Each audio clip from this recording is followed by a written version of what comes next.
हमारा टॉपिक है work done by a gas और work done on the gas. देखिए, जब कोई गैस एक्सपैंड करती है तो वो अपनी सराउंडिंग्स को फॉरवर्ड डायरेक्शन में पुश करती है, आगे बढ़ाती है, और वो सराउंडिंग पे कुछ वर्क करती है। वहीं जब हम किसी गैस को कंप्रेस करते हैं तो गैस को कंप्रेस करते समय गैस के ऊपर कुछ वर्क होता है। तो वहीं से कॉन्सेप्ट आता है work done by a gas और work done on the gas का। तो इस वीडियो में हम लोग ये समझेंगे कि work done by a gas और work done on the gas के एक्सप्रेशन क्या है। तो इसके लिए मान लेते हैं कि ये एक सिलेंडर है। इस सिलेंडर में ये एक पिस्टन है और पिस्टन के अंदर ये कोई गैस है। अब ये गैस के जो मॉलिक्यूल्स हैं पिस्टन को स्ट्राइक कर रहे हैं और पिस्टन के ऊपर एक फोर्स अप्लाई कर रहे हैं एफ। गैस के प्रेशर को पी मान लेते हैं, एरिया ऑफ द पिस्टन को ए मान लेते हैं। तो force will be pressure multiplied by area. तो गैस की जो फोर्स लग रही है पिस्टन पे वो प्रेशर इंटू एरिया लग रही है। अब इस पिस्टन का डिस्प्लेसमेंट यदि होता है फोर्स के डायरेक्शन में डीएक्स अमाउंट से, तो ये तो क्लियर बात है कि गैस का वॉल्यूम बढ़ जाएगा। और गैस का वॉल्यूम कितने अमाउंट से बढ़ेगा? तो गैस का वॉल्यूम बढ़ेगा, आप यहाँ पे देख सकते हैं इस फॉर्मूले के according, change in volume of the gas will be area multiplied by displacement of the piston. अब जब ये फोर्स एफ पिस्टन को डीएक्स अमाउंट से डिस्प्लेस करेगी तो ये पिस्टन के ऊपर वर्क करेगी फोर्स मल्टीप्लाइड बाई डिस्प्लेसमेंट। तो P A multiplied by D x. अब पी ए डी एक्स हो गया work done by the gas. इसमें से ए डी एक्स क्या है? ए डी एक्स है change in volume of the gas. तो work done by the gas को आप क्या लिख सकते हैं? P D we.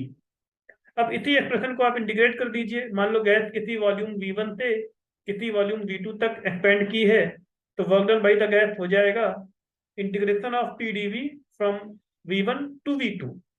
तो pressure into change in volume PdV का जो एक्सप्रेशन है, इसको इंटीग्रेट करके आप work done by the gas निकाल सकते हैं। वहीं जब ये गैस एक्सपेंड हो रही थी तो पिस्टन ने भी गैस के मॉलिक्यूल्स के ऊपर एक फोर्स अप्लाई की होगी बाय न्यूटन थर्ड लॉ। वो एफ के अपोजिट डायरेक्शन में होगी, वैल्यू उसकी सेम होगी। तो वो एफ डैश जो फोर्स है, वो एफ डैश की फोर्स कितनी होगी जो पिस्टन ने अप्लाई करी गैस के ऊपर? It will B pressure into area, लेकिन डायरेक्शन अपोजिट है।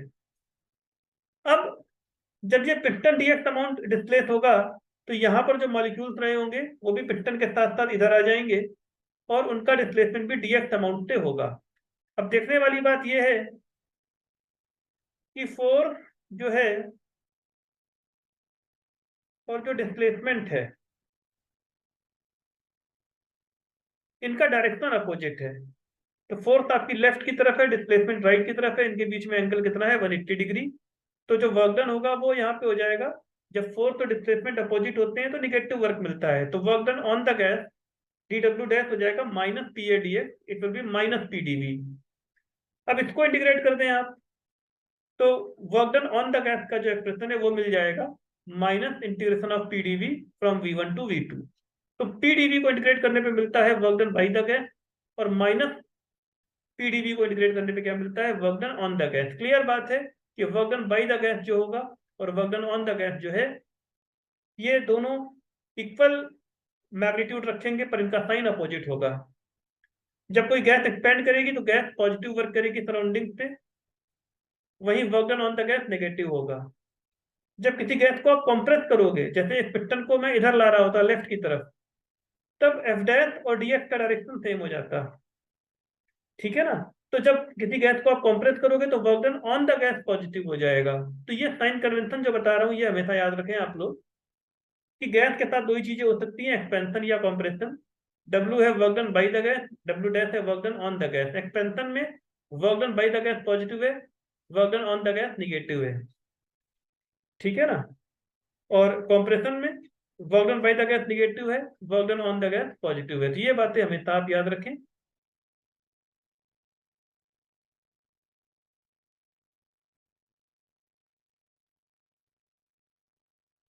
Examples of work done in various processes.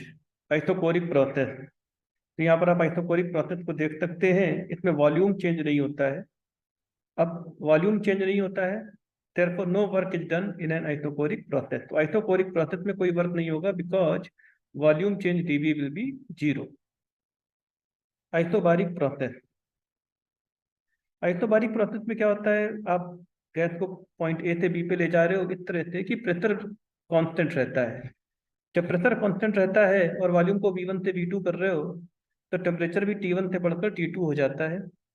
तो वर्क डन क्या होगा, integration of PdV from V1 to V2। अब ये क्या हो जाएगा, इसमें प्रेशर है कांस्टेंट, तो प्रेशर कांस्टेंट है अगर, तो प्रेशर बाहर आ जाएगा इंटीग्रेशन साइन के, P integration of dV from V1 to V2। ये बन जाएगा pressure into V2 minus V1, तो pressure into change in volume. और PV2 को कह सकते हो आप nRT2 और PV1 को आप कह सकते हो nRT1 by ideal gas equation. तो जो वर्क डन होगा आइसोबारिक प्रोसेस में, it will B pressure into change in volume T delta V या फिर nR delta T, where delta T is the change in the temperature. Also note that the work done is equal to area enclosed under PV graph, यानी कि ये जो area है PV graph के under में, इस एरिया, ये जो एरिया है यही वर्क डन के बराबर है, ये बात ध्यान रखें। इसके बाद आइसोथर्मल प्रोसेस, तो आइसोथर्मल प्रोसेस वो होता है जिसमें हम प्रोसेस को ऐसे कराते हैं कि गैस का टेम्परेचर चेंज नहीं होता है। अब इसमें बॉयल्स लॉ की इक्वेशन सेटिस्फाई हो जाती है, P1V1 equal to P2V2 and that will be equal to nRT।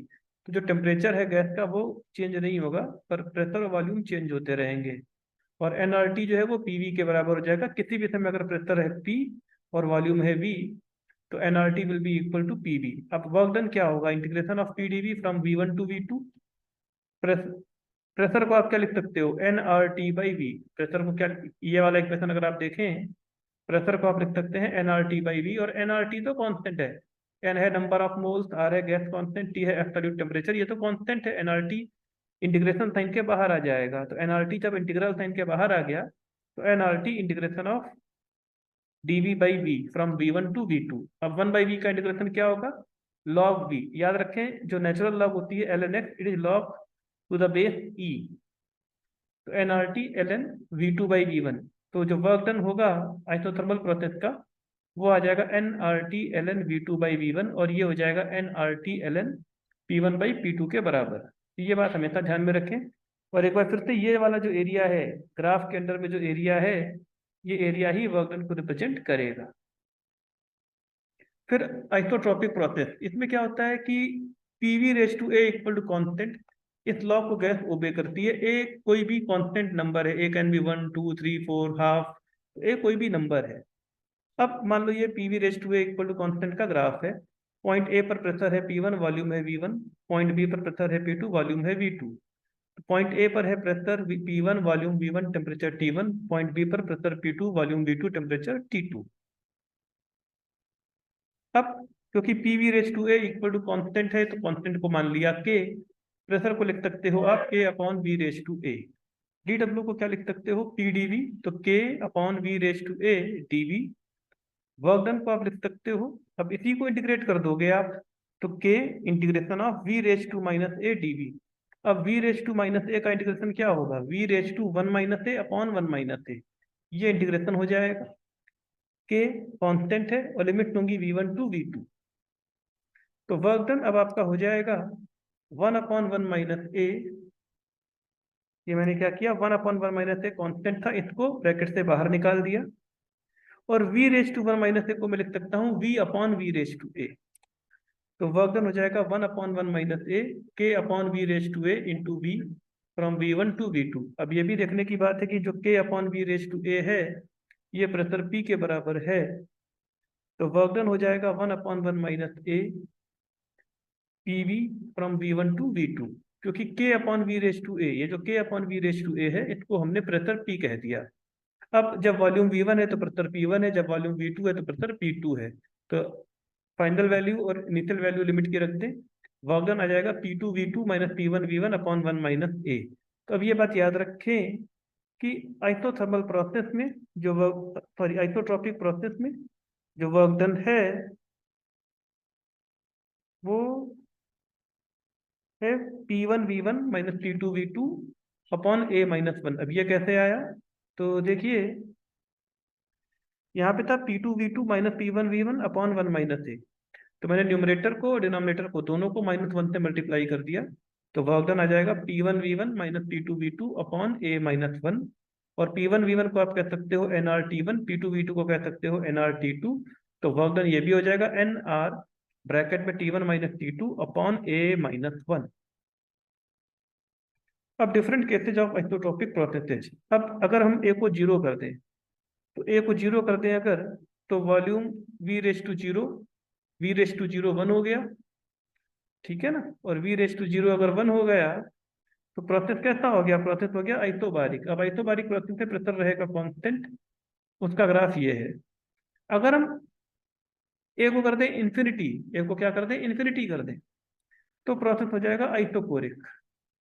अगर हम ए को लेस देन 1 रखें तो ये ग्राफ इस तरह से चलेगा।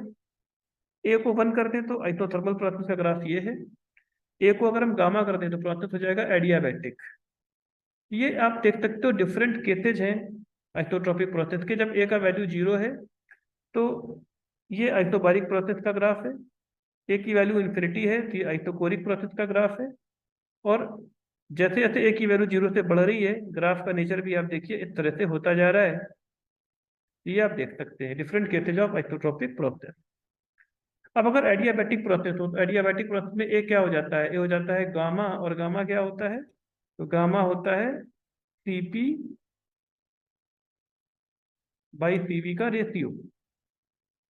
तो गामा होता है सीपी बाई सीवी। तो वर्क डन हो जाएगा, एक जगह रख देंगे gamma P1V1 minus P2V2 upon gamma minus 1, एक ही जगह गामा रख दिया, और ये हो जाएगा NR T1 minus T2 upon gamma minus 1।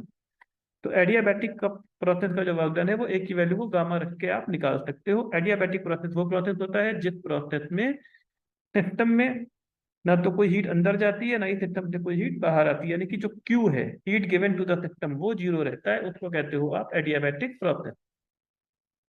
अब work done in a cyclic process. Cyclic process क्या होता है? Process in which the system after going through a series of processes return to the same initial state. जैसे यहाँ पर देखो, process को आप ए से बी पे ले गए, बी से सी पे ले गए, सी से डी पे ले गए और डी से ए पर ले आए। तो ए पॉइंट से आपने स्टार्ट किया था और फाइनली ए पॉइंट पे ही आपने प्रोसेस को खत्म किया। तो A to B, B to C, C to D और डी टू ई। अब इसमें ए बी प्रोसेस आइसोकोरिक है, सी डी प्रोसेस आइसोकोरिक है। तो work done in the process A B zero है, work done in the process C D भी zero है। अब पॉइंट ए पर प्रेशर P1V1, पॉइंट बी पर pressure P2 volume V1, point C पे pressure P2 ही रहा, आइसोबारिक था, पर वॉल्यूम V1 से बढ़ के V2 हो गई। तो work done in the process BC हो जाएगा P2 into V2 minus V1, यानी कि ये पूरा जो एरिया है, ये जो पूरा एरिया है, ये आपका हो जाएगा work done in the process BC। और work done in the process DA, work done in the process DA, तो वो भी देख लेते हैं।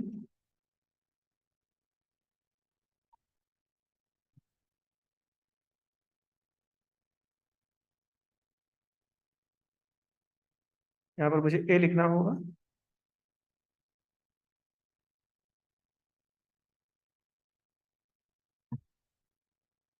तो work done in the process DA जो होगा वो हो जाएगा विद निगेटिव साइन, क्योंकि कंप्रेशन है, कंप्रेशन का वर्क हमेशा क्या होता है? निगेटिव। तो -P1, क्योंकि प्रेशर तो यहाँ पे P1 है, -P1 multiplied by V2 minus V1। तो work done in the cycle क्या हो जाएगा? इन चारों का सम। अब इसमें जीरो और जीरो दो टर्म्स हैं, और यहाँ पे V2 माइनस V1 कॉमन है। तो work done in the cycle आ जाएगा P2 minus P1 multiplied by V2 minus V1। P2 minus P1 क्या है? P2 minus P1 length AB को रिप्रेजेंट करता है। किसको रिप्रेजेंट करता है? लेंथ AB को, यानी कि इस रेक्टेंगल की हाइट को रिप्रेजेंट करता है।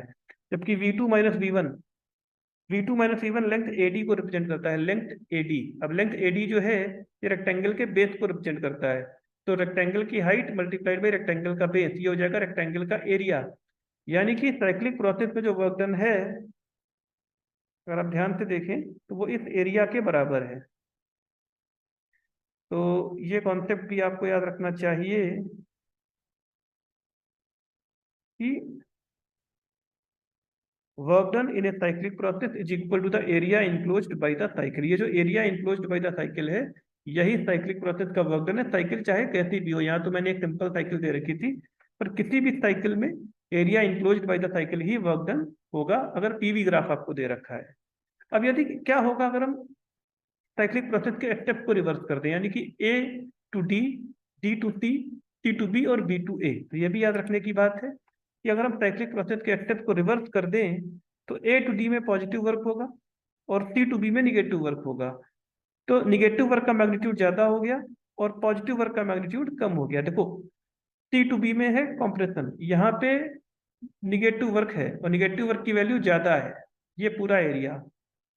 जबकि ए टू डी में एक्सपेंशन है, यहाँ पॉजिटिव वर्क है, पॉजिटिव वर्क का मैग्नीट्यूड कम है। तो if the cycle is carried out anti clockwise, the order of the steps is reverse, A to D, D to C, C to B, B to A, the work done in the cycle will become negative, और work done in the cycle क्या हो जाएगा, minus of P2 minus P1 into V2 minus V1, यानी कि work done अभी भी इसी area के बराबर है but with a minus sign. तो ये बात याद रखिएगा, पीवी ग्राफ में अगर साइक्लिक प्रोसेस है और साइकिल क्लॉकवाइज है तो फिर वर्क डन पॉजिटिव रहेगा, और अगर साइकिल है एंटी क्लॉकवाइज तब फिर वर्क डन क्या रहेगा, नेगेटिव। ये बात हमेशा याद रखें।